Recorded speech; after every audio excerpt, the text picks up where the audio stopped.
আসবে, সঙ্গে আনবে একরাশ হাসি আর জামাই মানে আনন্দ। না তাই জামাইবাবু আমাদের বাড়িতে এলে আমি তাকে জিজ্ঞাসা করবো, আচ্ছা জামাইবাবু আপনারা তো প্রেম করে বিয়ে করেছেন, বলুন তো কোন প্রেমটা বেশি মিষ্টি, বিয়ের আগে না বিয়ের পরে? বিয়ের আগে। তাই তো বিয়ের আগে আমি তোমার সঙ্গে প্রেম করি। কি বললেন? বিয়ের আগে লুকিয়ে লুকিয়ে প্রেম করার আনন্দটাই হচ্ছে সব সময় কেমন যেন একটা ভয় ভয় আনন্দ বেশি থাকবে। শোভো, খাবো কি খাবো না করে সময় কেটে যাবে।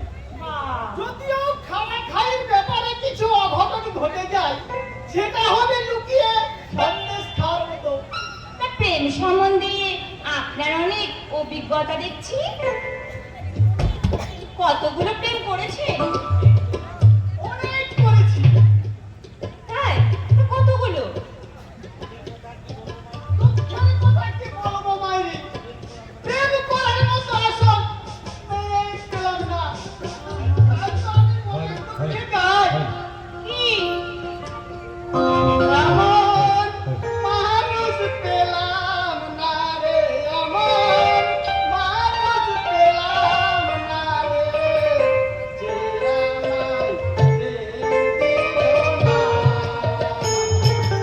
ভালোবাসলো না। এমন মানুষ পেলাম না রে, এমন মানুষ পেলাম না রে, যে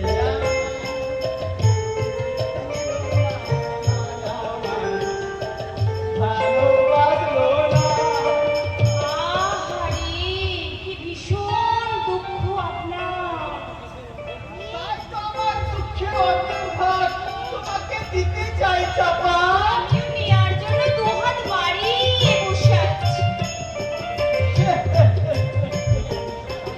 তুমি না ভীষণ ভালো। তাই এই জানো, প্রেম না করলেও আমি অনেক প্রেমের অভিনয় করেছি। ও বাবা, এই যেমন ধরো লাইলা মজনুতে মজনু, দেবদাস পালাতে দেবদাস, আরো কত কি। তাই তো এদেশের নাট্যরসিক শ্রোতারা অভিনয়ে মুগ্ধ হয়ে আমার নাম দিয়েছে কুমার হরিণ। কি সুন্দর নাম আপনার, সত্যি। একটা প্রেমের অভিনয় করে দেখাবো। হ্যাঁ, নিশ্চয়ই নিশ্চয়ই দেখান। আমি তোমাকে দেবদাস পালা একটা বিশেষ অংশ অভিনয় করে দেখাচ্ছি। তবে তোমার কাছে আমার একটা অনুরোধ, তোমাকে কিন্তু দেবদাস পালার পার্বতীর পক্ষী দিতে হবে। নিশ্চয়ই দেবো। বলুন কি করতে হবে? তাহলে শুরু করা যাক।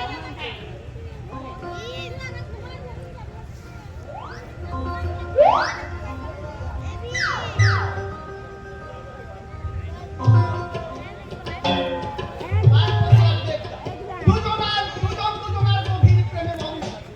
একটা নিয়তারা একে অপরকে চোখের দেখা না দেখে থাকতে পারে। ইতিমধ্যে পার্বতীর বিয়ের কথা পাকা হয়ে যায়। আর সেই দুঃসংবাদ দেবদাসকে শোনানোর জন্য নদীর তীরে কাশঝোপের ঝাড়ে অপেক্ষা করে আছে অভাগিনী পার্বতী। কাশঝোপ কি কাঁটাঝোপ যাই হয় একটা কিছু হবে। ও আচ্ছা, মনে করো এইখানটা হলো নদীর ধার। সেই কাঠ বা কাঁটাঝোপ। আর মনে করো তুমি পার্বতী। এইভাবে পাইচারি করতে করতে আর দূর থেকে ডাকতে ডাকতে ছুটে আসছে তোমার প্রেমিক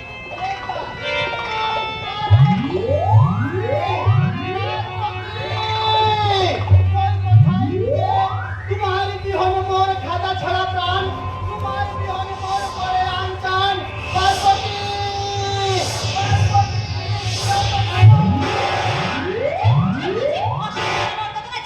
বেরিয়ে যান, বেরিয়ে যান বলছি, এক্ষুনি এখান থেকে বেরিয়ে যান। এটা কি ধরনের ডায়লগ? ডাইলগ তুমি তো আরো আপন, আরো নিবিড় করে আমাকে ধরবে। এই ডাইলগে নিকুচি করেছে। বেরিয়ে যান, বেরিয়ে যান বলছি, এক্ষুনি এখান থেকে বেরিয়ে যান। কিন্তু অভিনয়টা অভিনয় নিকুচি করেছে। এখনো বলছি ভালো ভালো বেরিয়ে যান, লোক ডাকতে বাধ্য হবো। যান যান বলছি এখান থেকে। আমরা হলাম যে যাত্রা দলে, আমাদের মানও নেই আর সম্মানও নেই। কি বললেন? না না কিছু না। তবে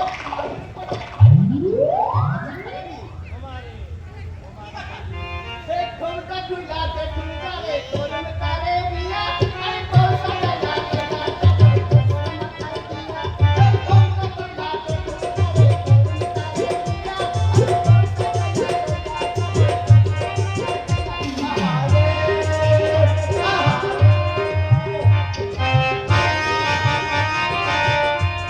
জানোয়ার একটা ভেবেছো ওর দেবে আমি একেবারে দিশাহারা হয়ে পড়েছি। এবার আসুন না আজ এনে ওকে আমি ঠিকই। বাবা তুমি এসে গেছো? দিদি জামাইবাবুর সঙ্গে এসেছে নিশ্চয়ই। কই কোথায় ওরা? দাঁড়াও তুমি এখানে দাঁড়াও, আমি দিদি জামাইবাবুকে ভেতরে নিয়ে আসছি।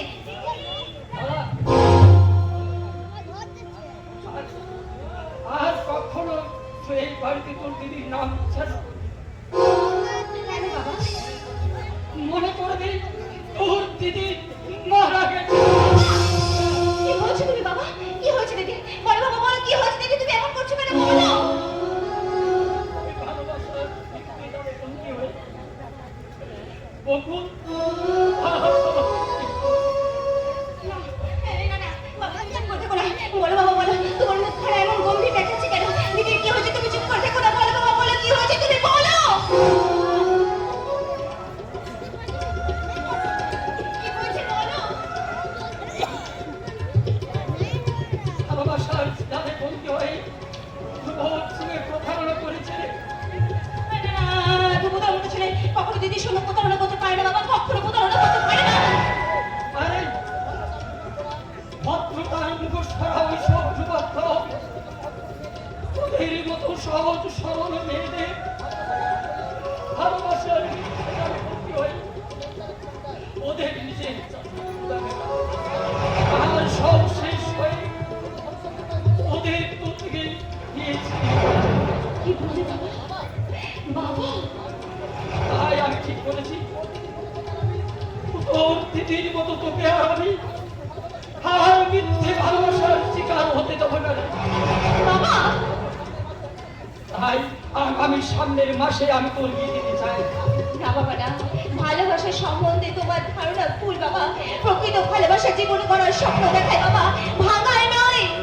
কি বলবি? ভাগ্যের বিড়ম্বনায় দিদির ভালোবাসা হয়তো ব্যর্থ হয়েছে বাবা, কিন্তু আমার বিশ্বাস আমার আর নক্ষত্রর ভালোবাসা কখনো ব্যর্থ হতে পারে না বাবা, কখনো ব্যর্থ হতে পারে না, কখনো না।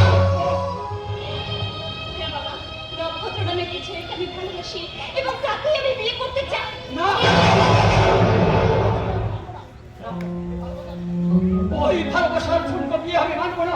বাবা মানতে যে তোমাকে হবেই বাবা, মানতে যে তোমাকে হবেই। ওই নক্ষত্র ছাড়া আমি যে কাউকে বিয়ে করতে পারবো না বাবা, আমি কাউকে না। কি বললি? আমার অবাধ্য হয়ে তুই? হ্যাঁ হ্যাঁ হবি তুই। ছোটবেলায় তোদের মা বাবা মারা যাওয়ার পর তোকে যে আমি কোলে পিঠে করে মানুষ করেছি, সেই কথাকে আজ তোর মনে আছে রে মা? তাহা যদি থাকতো তাহলে নিজেদের স্বার্থের জন্য আমার সম্মানকে নিয়ে তোরা চিনিমিনি খেতে পারতিস না। তুমি ভুল বুঝছো বাবা, তুমি আমাকে ভুল বুঝছো। হ্যাঁ ভুল হোক আর ঠিকই হোক, তুই আমার শেষ কথা শুনে রাখ চাপা। আমার কথার রক্ত হয়ে ভালোবাসার হয়ে ওই ছেলেকে যদি তুই বিয়ে করিস তাহলে জানবো তুই আমার মরা মুখ দেখবি।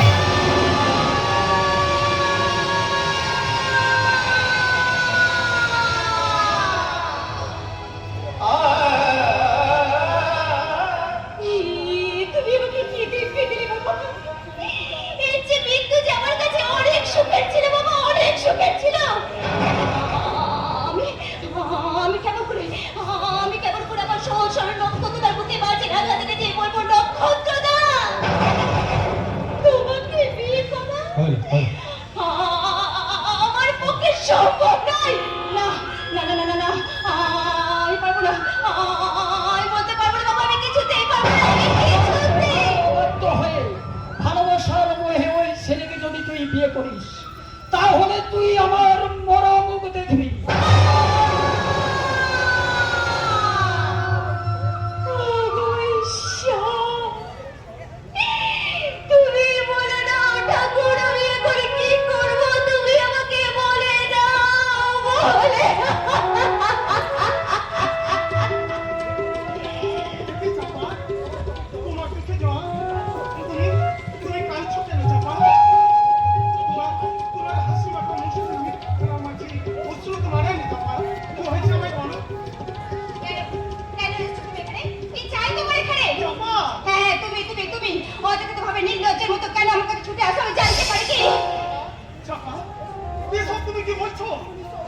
তুমি নিশ্চয় অসুস্থ। না, আমি সম্পূর্ণ সুস্থ আর সুস্থ মস্তিষ্কে বলছি জীবনে আর কখনো কোনোদিন তুমি আমার কাছে আসবে না। তোমার সঙ্গে আমি এতদিন যা করেছি তা ভুল মিথ্যে নাটক। চাপা না চাপা না, ভালোবাসা কখনো ভুল নয়, প্রেম কখনো মিথ্যে হয় না চাপা। মনের আবেগে তুমি আমাকে যাই বলো না কেন, আমি জানি গো তোমার আমার প্রেম ছিল সত্য। না, সত্যি নয়, সত্যি নয়। তুমি কি বোকা নক্ষত্রদা? তোমার মতো একটা বোকা ছেলেকে নিয়ে এতদিন আমি মিথ্যে প্রেমের নাটক করেছি মাত্র। হ্যাঁ, নাটক। আর সেই নাটকটাকে সত্যি ভেবে তুমি এতদিন আমার মিথ্যে প্রেমের ভালোবাসায় হাবুডুবু খেয়েছো। বলো না চাপা, বলো না। আর তুমি অমন করে বলো না। স্বপ্নের রঙে রাঙা আমার সুখের পৃথিবী ভেঙে চুরমার হয়ে যাবে। কল্পনার বাগানে আজকে পড়বে হতাশার কালো বৈশাখী। ভালোবাসা নামক পবিত্র শব্দটা আমার জীবন থেকে চলে যাও, চলে যাও নক্ষত্রদা। তুমি এখান থেকে অনেক অনেক দূরে চলে যাও। কেন চাপা, কেন? কোন অপরাধী তুমি আমার মুখে এভাবে বাজে আঘাত দিতে চাইছো? মনের অজান্তে আমি যদি কোনো অন্যায় করে থাকি, তার জন্য আমি তোমার কাছে ক্ষমা চাইছি। তবু তুমি আমার ভালোবাসাকে এভাবে ফিরিয়ে দিও না। ভালোবাসা? আমাকে ভালোবাসার মতো কতটুকু যোগ্যতা আছে তোমার? কত গয়না দিয়ে তুমি আমাকে সাজিয়ে রাখতে পারবে? আমার অপূর্ণ ভালোবাসা দিয়ে আমি তোমার মন প্রাণ সব সাজিয়ে রাখতে চাই। বলো, বলো কি দিয়ে তুমি আমাকে সাজিয়ে রাখতে পারবে? বলো, বলো, বলো। ওরে ভালোবাসার কাঙ্গাল বিরাটকারী অর্থ সম্পদ না থাকে কখনো ভালোবাসার স্বপ্ন দেওয়া সাজে না। তাই বলছি তুমি এক্ষুনি এখান থেকে চলে যাও। বামন হয়ে আর কখনো চাঁদ ধরার আশা করো না। চলে যাও, চলে যাও এখান থেকে। তুমি এখান থেকে চলে যাও। তোমাকে আমি ঘেন্না করি, ঘেন্না করি, ঘেন্না করি। ঠিক বলেছো চাপা, তুমি ঠিক বলেছো। আমার মতো কাঙাল ভিখারি কখনো ভালোবাসার স্বপ্ন দেখা সাজে না। সাজিবে কেমন করে? উজ্জ্বল চাঁদের আলোসার হৃদয়কে আলোকিত করে রেখেছে এই ক্ষুদ্র নক্ষত্রের আলোক রশ্মি কি পারে তার হৃদয় স্থান পেতে? পারে না চাপা, পারে না। চলে যাও নক্ষত্রদা। তুমি এখান থেকে আমি চলে যাচ্ছি চাপা। আমার অবাঞ্ছিত ভালোবাসাকে ফিরিয়ে নিয়ে চিরতরে তোমার জীবন থেকে আমি হারিয়ে যাচ্ছি। আর কখনো তোমার ছবি আঁকবো না, কখনো তোমার সুখের পৃথিবীতে আমি মাত্র হয়ে আঘাত করবো না। তোমার মনের আকাশ থেকে এই অভাগা নক্ষত্র এবার চিরতরে হারিয়ে যাবে চাপা, চিরতরে হারিয়ে যাবে। আজ দু জবান দুটি পাত গো, দুটি দিকে গেছে থেকে।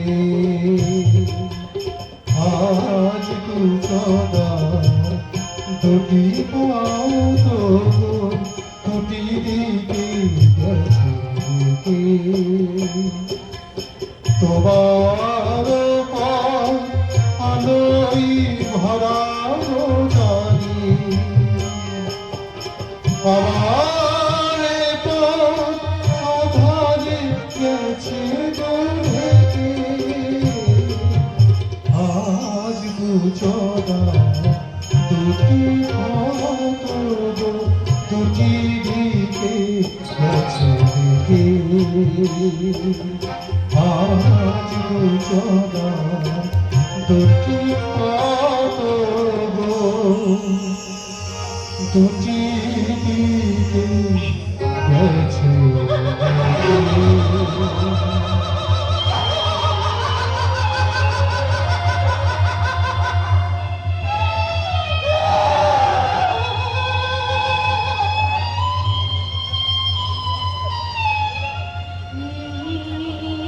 আমি কি করলাম?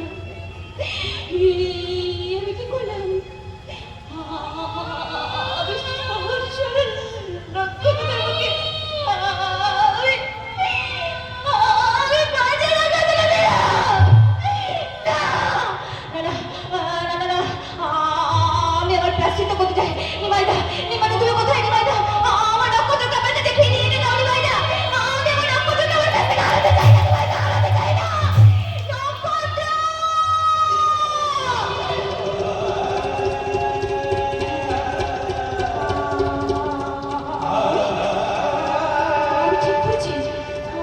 করেছি। আমি আমার নক্ষত্রকে আমার জীবন থেকে সরিয়ে দিয়েছি। আমি নিষ্ঠুর, আমি পাষাণী, আমি নিষ্ঠুর, আমি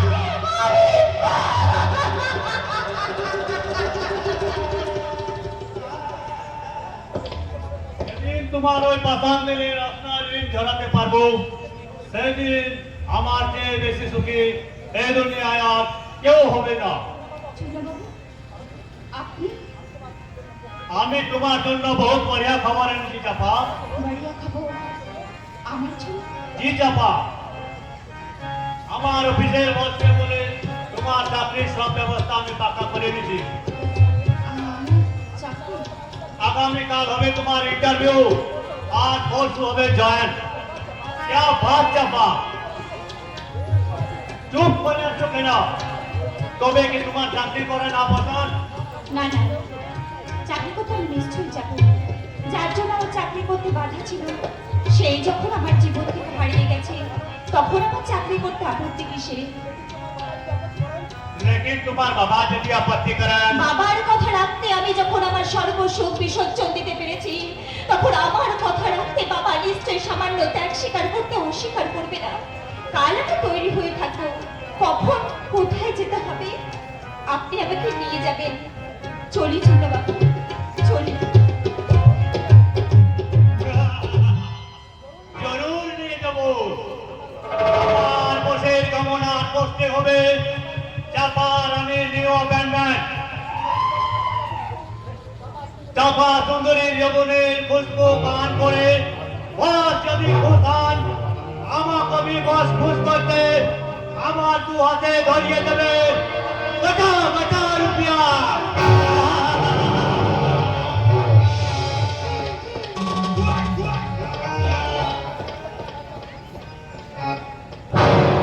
আজকের সংকট আমার একের পর এক প্ল্যানগুলো বাঞ্চাল করে দিচ্ছে। হয়তো হয়তো আমার মাঝে মাঝে ইচ্ছে হয় ওর বড় ময়নার মতো ওকে বানি। না না মিস্টার লাল, এই কাজ করলে কিন্তু আপনি মহাভুল করবেন। এটাই কি অ্যাডভোকেটের আঙুলে যে আপনি এসে গেছেন? আসবো না, ল পাস করে আজ 2 বছর বাড়িতে বসছিলাম। বহুদিন রিকোয়েস্টে আপনি আমার প্রথম কেসটা তুলে দিয়েছিলেন। এক্স্যাক্টলি, কিন্তু কেসের মেরিটটা কেমন বুঝলেন বলুন তো? ওই কঙ্কনকে যদি আমি চিরদিনের মতো দুনিয়া থেকে সরে দিই, তবুও কি আমার পৈতৃক সম্পত্তি আমার হাতে আসবে না? না, আর হয় আর হয় আর হয়। কারণ আপনার বাবার এই উইলের জন্য আপনার বাবা স্বেচ্ছা উইল করে গেছেন যে কঙ্কনের জীবন দশায় আপনি শুধুমাত্র ভরণ পোষণ পাবেন।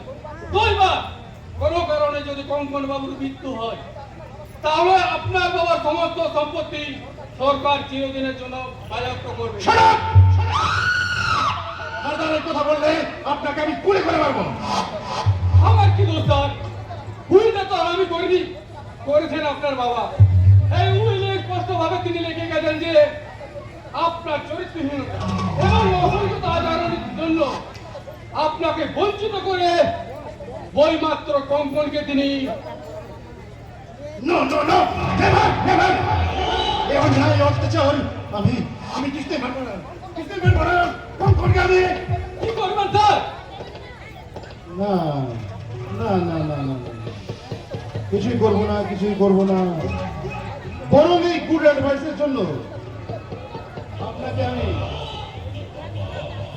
এই নিন, এই 10,000 টাকা রাখুন। সে কি এই সামান্য কাজের জন্য আরো 10,000 টাকা? সামান্য কাজ নেই ভাই, সামান্য কাজ নয়। তবে হ্যাঁ, যদি পারেন তো এই টাকা দিয়ে আপনার বৌদির জন্য একখানা মডার্ন ড্রেস কিনে নিয়ে যাবেন। নিশ্চয় কিনে নিয়ে যাবো স্যার। বৌদির জন্য আজ আমি প্রতিষ্ঠা পেলাম।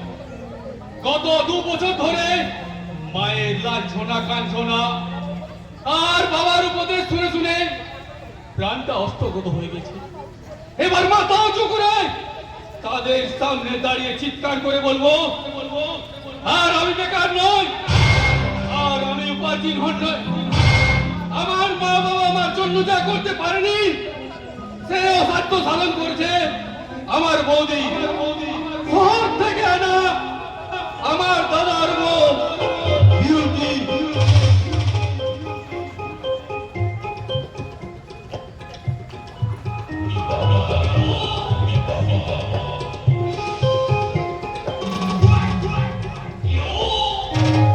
বোমা ছুড়ে দিলাম, বোমা, একদম বোমা। এরপরে ওর ঘের দেওয়া পোশাক পরে বিউটি যেদিন আগুন জ্বালাবে ওই গাঙ্গুলি বাড়িতে, ঠিক সেদিনে আমি গিয়ে হাজির হব। সকলের খেলাটা আমি একটু ভালোই খেলতে পারি, কি বলেন আপনারা?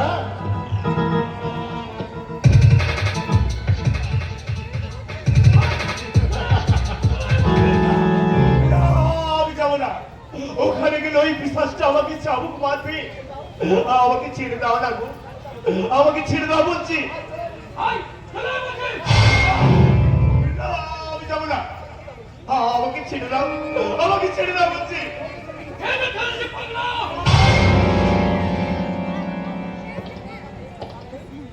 কেন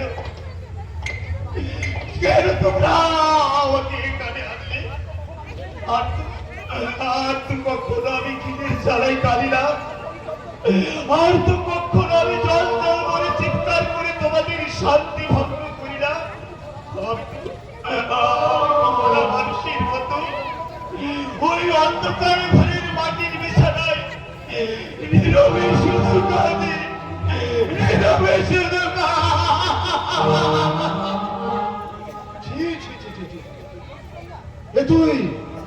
তুই কি করেছিস রমজান? কম করকে তুই এভাবে চাবুক মেরেছিস?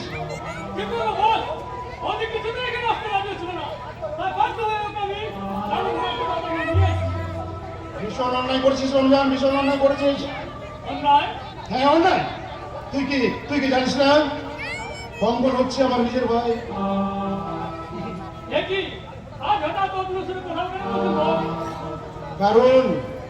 কারণ এতদিন আমি অসুখ ছিলাম, তাই তো আমার এই লক্ষণের মতো ভাইকে এতদিন আমি চিনতে পারিনি রে। এই কঙ্কন, আমি মহা অন্যায় করেছি রে।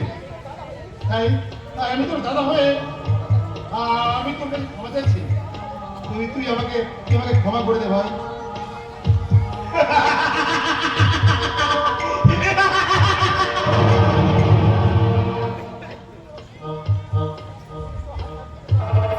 শ্রায়ার দু চোখে আজ বেদনার অশ্রু।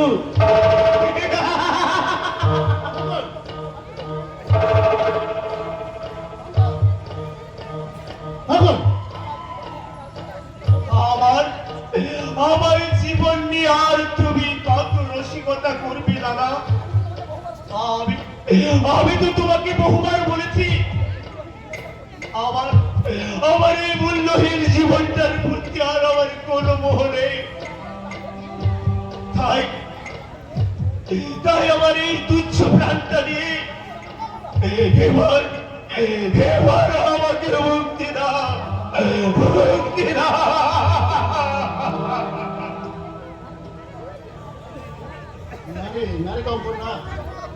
তুই আমার কথা বলিস না। তুই ছাড়া আমার পৃথিবীতে কে আছে বল? যদিও আমার একটা বোন ছিল, তাকেও তো আমি নিজের হাতে জানিস এই জীবনের প্রতি আমার ঘেন্না ধরে গেছে। তাই তো আমি ঈশ্বরকে ডেকে বলি, হে ঈশ্বর, আমি অনেক অন্যায় করেছি, আমি অনেক পাপ করেছি। আমায় তুমি ক্ষমা করো না দয়াময়, আমায় তুমি ক্ষমা করো না। ঈশ্বরের বিচারে শাস্তি তুমি পাবেই দাদা। আমিও তো তাই চাই কঙ্কন, আমি তো তাই চাই। তোর হাতের শাস্তি হবে আমার একমাত্র সাজা দাদা। ঠিক আমি যেমন দু হাতে ময়নার গলাটা টিপে ধরেছিলাম, তুই আমার গলাটা টিপে ধর কঙ্কন। আমি এই জীবিত জীবনটাকে শেষ করে দিতে চাই ভাই, আমি শেষ করে দিতে চাই, শেষ করে দিতে চাই। দাদা এ আপনি কি করছেন বস? সরে যা, সরে যা রমজান, সরে যা। আমাকে আমাকে আমার পাপের প্রায়শ্চিত্ত করতে দে, তুই সরে যা। অনুশোচনার অশ্রুতে আজ তোমার সব পাপ ধুয়ে গেছে দাদা। তুমি যে আজ নিজের ভুল বুঝতে পেরেছো, এতে আমাদের সমস্ত দুঃখ আজ ম্লান হয়ে গেছে। দেখছিস রমজান, দেখছিস যার যার হৃদয় এত মহৎ, সেই সেই ভাইকে কিনা আমি বস এই রমজান, তুই যা যা বাবরচিকে বলবি আজ থেকে কোম্পানি এবং আমার খাবারটা যেন এক ঘড়ি দেয়, এক টেবিলে দেয়, বুঝলি তো? ঠিক আছে বস, আমি এখন না। আর শোন এখন গিয়ে তুই কোম্পানির জন্য 4 জোড়া দামি কাপড়ের ব্যবস্থা করে দিবি, বুঝলি তো? ওকে বস, আমি সব ব্যবস্থা করে দিচ্ছি। আরে শোন, আরেকটা কথা, আজ থেকে কোম্পানি কিন্তু আমার পাশের রুমটাতে থাকে, বুঝলি? ওকে? ঠিক আছে বস।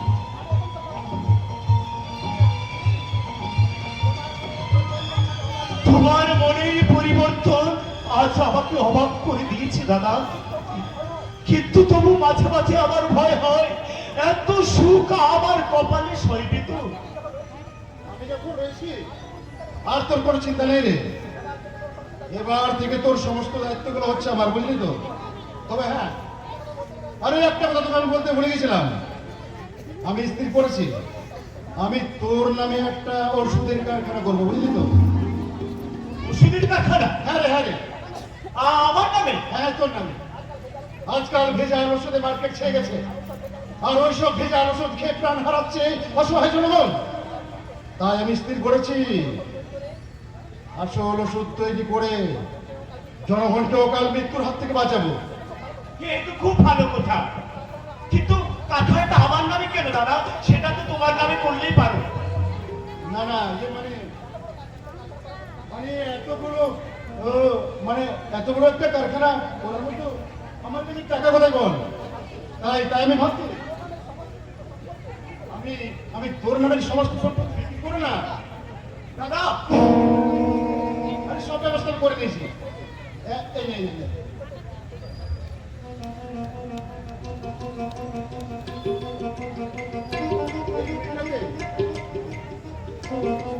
তুই একটা ছোট্ট করে সই করে দে, বুঝলি তো?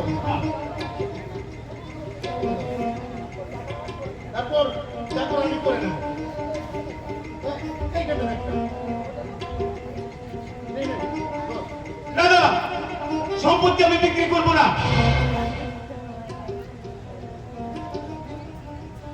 দাঁড়া কখন আমি যখন স্থির করেছে ওই সম্পত্তি বিক্রি হবে, প্রয়োজনে জোর করে। ও এই জন্য তুমি বুঝি ভালো মানুষ সেজে রকম কান্না কাঁদছিলে? আমি জানতে চাই তুই দলিলে সই করবি কিনা? না, বহুবার তুমি আমাকে মৃত্যু ভয় দেখিয়ে আমার সম্পত্তি তুমি আত্মসাৎ করতে চেয়েছো, কিন্তু আগেও বলেছি আর আজও বলছি, আমি জীবিত থাকতে আমার সম্পত্তির কানা করেও তুমি স্পর্শ করতে পারবে না। পারবো না। না, পারবে না।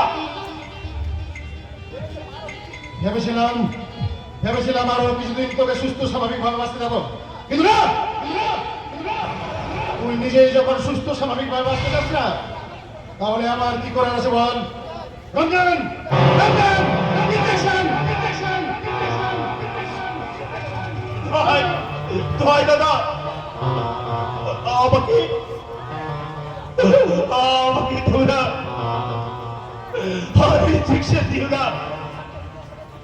ওই বিষাক্ত ইনজেকশনের তীব্র যন্ত্রণায় আজ যে আমি সইতে পারি না গো, আর যে আমি সইতে পারি না। ওই বিষাক্ত ইনজেকশন যে কোণের মুখে ছুটে যায় তো শরীরের সমস্ত শিরা উপশম করে চলতে থাকে। রঞ্জন, রক্ত পরিবর্তন ওই এর মুখে নাটক আমি ঠিক ধরে নিলাম। আর এই শুনুন, এই পাগলা কখনো আপনার পছন্দের খেলা ধরা দেবে না। তাই আমি আগে থেকে ইঞ্জেকশন রেডি করে রেখেছিলাম। এবার থেকে রোজ দুবেলা ওই পয়সা ইঞ্জেকশন তুই ওকে করবি। আজ থেকে ওর ঘরে এক বিন্দু খাবার আর এক বিন্দু জলও যেন না পৌঁছায়।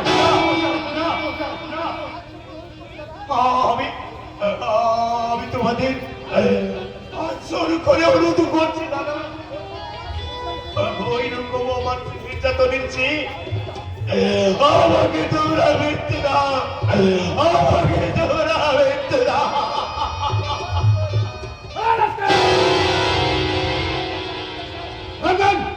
ইঞ্জেকশন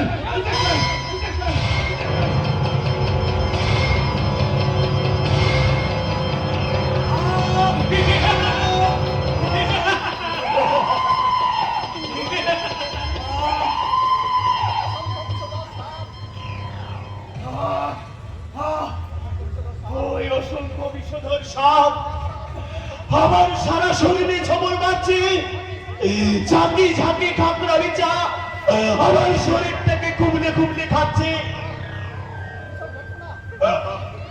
কি ভীষণ যন্ত্রণা, বাঁচাও, কি আছে, আমাকে বাঁচাও, আমাকে বাঁচাও, আমাকে বাঁচাও।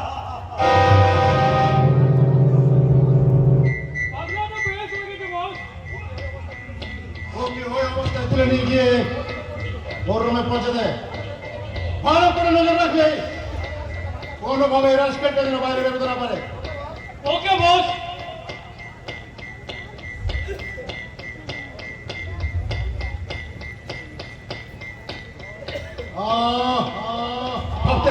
ভাবতে পারছি না কিভাবে ওই রাজকেলটার হাত থেকে ওর সম্পত্তিগুলো লিখিয়ে নেওয়া যায়। তাহলে কি ওই পাগলাটার কাছে আমাকে হেরে যেতে হবে? না না না না,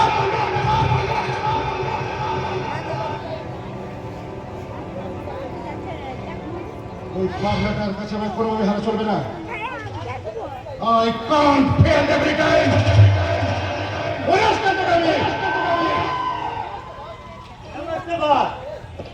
Yeah. Oh, criminal. তাতে আপনার বিমানের দিন প্যারি চাপা। Well done, brother, well done. সত্যি ওয়ান্ডারফুল চয়েস তোমার। তোমার এই নাম তাহলে চাপা। আগে হ্যাঁ, Very sweet, very sweet. কি মিষ্টি নাম তোমার, তার চেয়েও বেশি মিষ্টি তোমার এই নাম ছোট দিবে। তুমি চাকরি করতে এসেছো তাই না? মানে দেবো আমার কামনা ড্রয়িং রুমে হবে তোমার পার্মানেন্ট ডিউটি। যৌবনের মধু ঢেলে আমার মনের ক্ষুধা মেটানোই হবে তোমার আসল ডিউটি। না তুমি আমাকে কোথায় এনেছিলে বাবু? চাকরি লোককে দিয়ে তুমি আমাকে मात्र न दिल प्यारी, देह बहुत माल मसला तुम्हार, ओए माल मसला दिए बस के खुश करो, दिन पे रुपया भी जगह হবে और जिंदगी तभी इंजॉय करते पारবে। না, আমি পাঠ্য মাস্টারি মেয়ে, ইজ্জত বিক্রি করে টাকা রোজগার করার মতো প্রবৃত্তি আমার কখনো জন্মাবে না। আমি এক্ষুনি এখান থেকে চললাম। যাবে চাপারানি, চাকরি করতে এসে ইন্টারভিউ না দিয়ে চলে যাবে। আপনি আমার পথ ছাড়ুন, আমাকে যেতে দিন বলছি। তুমি ইঁদুর ধরা খাঁচা দেখেছো চাপারানি? যে খাঁচার মধ্যে ইঁদুরটা খুব সহজেই প্রবেশ করতে পারে, কিন্তু হাজার চেষ্টা করলেও সেই খাঁচা থেকে বেরোতে পারে না। তার মানে কি বলতে চাইছেন আপনি? এটা হলো আমার লালসার খাঁচা, আর তুমি হলে সেই খাঁচায় আটকে পড়া একটা ছোট্ট ইঁদুর। তাই তুমি যতই লাফালাফি আর ঝাপাঝাপি করো না কেন, তোমার আর নিস্তার নেই। এবার তাহলে ইন্টারভিউটা খতম করে ফেলুন বাস। তাপস, চাপা রানীর সুইট ফিগার দেখে আমি বুঝে নিয়েছি ও এক চান্সে পাস করে নিতে পারবে। দেখ সে কথা, এই নাও তোমার পারিশ্রমিক 10,000 টাকা। থ্যাংক ইউ বাস। যাও, নজর রেখো কেউ যেন আমাদেরকে ডিস্টার্ব করতে না আসে। ওকে বাস। যেও না ছোট বাবু, আমাকে ফেলে তুমি চলে যাও না। ছোট বাবু, আমাকে ছেড়ে দাও।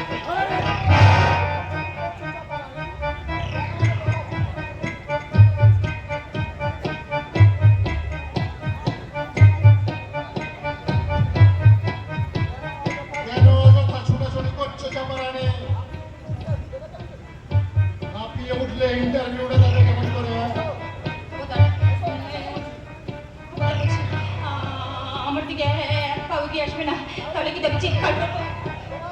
তোমার চিৎকারে শুধু প্রদর্শনে দূষিত হবে চাপা রানী, আমার কিচ্ছু হবে না। না না, আমাকে আমাকে দয়া করে ছেড়ে দাও, ছেড়ে দাও আমাকে, ছেড়ে দাও বলছি, ছেড়ে দাও। আজ আজ আমি প্রথমে নেব তোমার লজ্জা হরণের ইন্টারভিউ,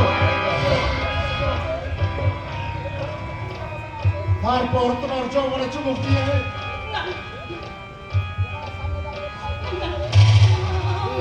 রুমে বসে আছে আর ফুল ভিডিও ক্যামেরা, সেখানে তোমাকে প্রথমে আমি উলঙ্গ করে মারাবা, মারাবা।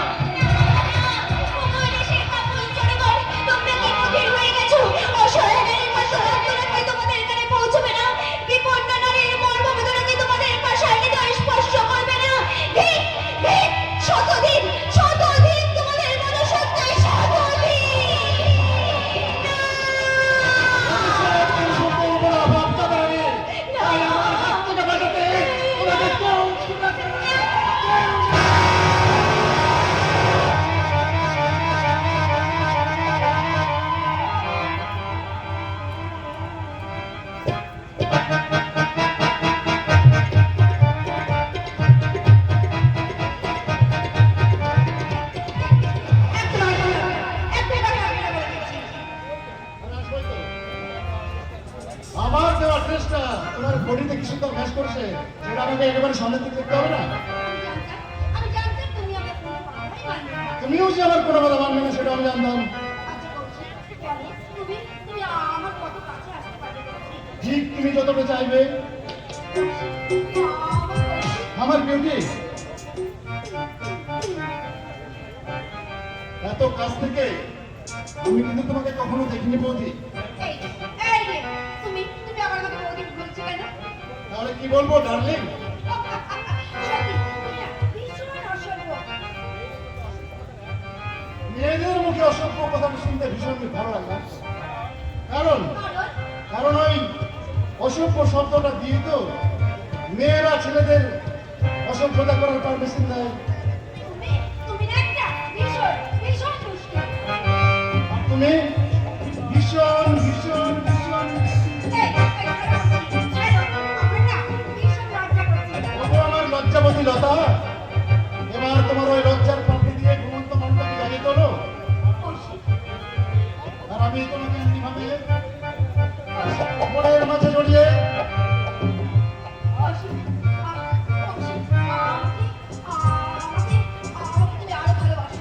তোমার প্রেমের জোয়ারে আমাকে তুমি ভাসিয়ে নিয়ে যাও। বিউটি, আমার বিউটি, আমার সুন্দর। বৌদি, কি অর্ঘ তুমি? কি হলো? কি হলো বিউটি? আরে অমন করে চিৎকার করে উঠলে কেন? অর্ঘকে আসল কারণটা বুঝিয়ে বলো। বুঝাবার মতো কিছু নেই রাঙা বাবু, আমার যা বোঝাবার তা আমি বুঝে নিয়েছি। দাদা, দাদা, কি হয়েছে ওর গো? তুই এমন করে ডাকছিস কেন? আরে কিচ্ছু না ধ্রুববাবু, আপনার ওই উকিল ভাইটা না রজ্জুকে সর্বস্বরম মনে করছে। এ কি, আপনি? আমি হলাম বিউটির মাস্তুতো দাদা। মাস্তুতো দাদা কেন বলছো কৌশিক? মাস্তুতো দাদা কেন বলছো? আসলে আসলে আমার তো কোনো নিজের দাদা নেই। ইনফ্যাক্ট আমি তোমাকে আমার আপন দাদার চেয়েও বেশি আপন মনে করি। আপন দাদার থেকেও বেশি আপন হলে তুমি আমাকে নাম ধরে ডাকতে পারবে? ওটা তো আধুনিক সমাজের কালচার দাদা। হ্যাঁ আধুনিক সমাজ, যে সমাজে ছোট বোন তার বড় দাদাকে উপযুক্ত সম্মান দিয়ে কথা বলতে জানে না, সেই সমাজের কথা শুনতে আমার লজ্জা করে। আপনার রক্ষণশীলতা দেখে কিন্তু আমার লজ্জা করছে ধ্রুববাবু। What do you mean? I mean that beauty ভুল করেছে। মহানগরী কলকাতায় ডজন ডজন মানি মিলিয়নরা থাকতে যে বিউটির পেছনে গুড়গুড় করত, তাদের সবার প্রেম ভালোবাসাকে তুচ্ছ করে এই বিউটি যে আপনার মতো একজন অজগায় শেয়ার রাজার ঘর করতে এসেছে, এর কোনো এক্সপ্লেনেশন বিউটি দিতে আমাকে পারবে না। আমি কেমন করে পারবো? এবারে সবাই কি চাই জানো? এবারে সবাই চায় আমি ওই শাখা সিঁদুর আলতা পরে এই আত্মিকারের ভর্তি বুড়ি সেজে এবারে বসে থাকি। No no no no no no, আরে ওই জন্য তো ওর হাত দিয়ে ওকে এই মডার্ন ড্রেসটা আমি দিয়ে পাঠিয়ে দিয়েছিলাম। আর তোমার ফিস হিসাবে এই নাও আরো 10,000 টাকা। 10,000 টাকা? আরে শুধু 10,000 টাকাই নয় ভাই, তোমার চেম্বার করার জন্য আমি হাইকোর্ট পাড়ায় একটা ঘর পর্যন্ত ভাড়া নিয়েছি। ওর ভোগে এইভাবে লোক দেখে কিন্তু কাজ আপনি মোটে ভালো করতেন না। কে ঠিক আর কে ভুল তার বিচারক কিন্তু আপনি না ধ্রুববাবু। টাইম ইজ দ্য বেস্ট জাজ। টাইমই হলো সবচেয়ে বড় বেশি বিচারক। সময় আসুক তখন বুঝবেন কে ঠিক, আপনি না আমি। না না না না, অবিচার ব্যবচার আমি কিছুতে মানব না। অগ্নি সাক্ষী রেখে যখন বিদ্যুৎ আমি বিয়ে করেছি, তখন বিদ্যুৎ হবে আমার ভাইদের মায়ের মতো। আমি তো বৌদিকে দিন রাত একই কথাই বলি দাদা। কি বলিস অল্প বল। আশা নিরাশা ধরে আমাকে না ধরিয়ে সত্যি করে বল, তোর বৌদি কি বলিস বল। বৌদি তুমি আমার মায়ের মতো, তোমার দু চোখে আমি দেখতে পাই মাতৃ স্নেহের ছায়া। চোখে যেন ফুটে আছে মমতাময়ী মাইনে। আমি মাতৃ স্নেহের কাঙাল বলি, আমাকে তোমার চরণে খাই দাও। এবার ওঠো। আরে বৌদি তো মায়েরই মতো। এই নোংরা নাটক তোমরা বন্ধ করবে কিনা সেটা বলো। বাস্তব থেকে তো নাটকের সৃষ্টি দাদা। সত্যি দাদা, আমার এই বৌদির গুণের কোনো তুলনা হয় না। আমার মাতৃসমা বৌদি অপার প্রেমের মমতার দাবিনী। আমি কোনোদিনই ভুলবো না দাদা, কোনোদিনও ভুলবো না।